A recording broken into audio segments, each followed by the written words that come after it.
বাড়ির সবাই অকারণে চিন্তা করছে, তুমি অতটাও।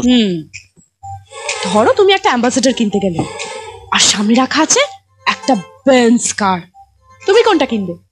কিংবা ধরো তুমি একটা পোর্টেবল টিভি কিনতে গেলে, আর পাশে রাখা আছে একটা বড় টিভি, ওই যে বড় টিভি, কি যেন নাম?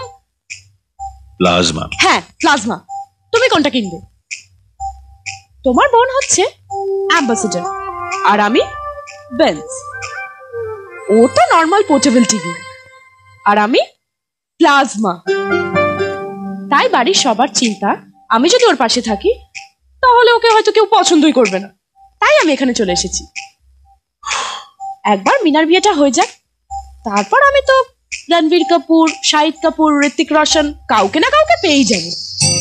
ওই দেখো দেখো, তুমিও আমার দিকে তাকালে আর চোখ সরাতে পারো না। হে ভগবান, তুমি কেন আমাকে এত সুন্দর বানালে? বাড়ির সবাই অকারণে চিন্তা করছে, তুমি অতটাও সুন্দর নও। তোমার চোখটা তো তেড়া,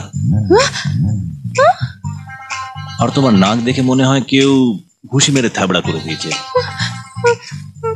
আর তুমি এতটাই বেটে যে তোমার বরকে তোমায় কোলে নিয়ে ঘুরতে হবে। কি বলতে চাও তুমি? আমি সুন্দরী নই?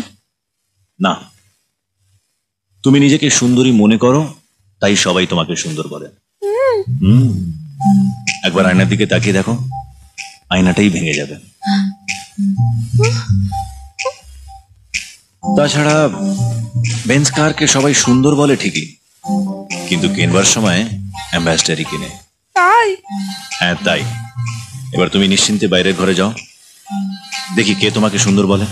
শিবু, তুমি একবার ভালো করে দেখে বলো, আমি সুন্দরী নই।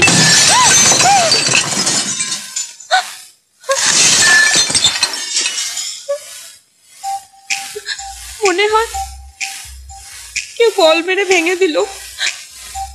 বল মেরে? তাই? আর না তো কি, আমি তাকালাম বলে ভেঙে গেল।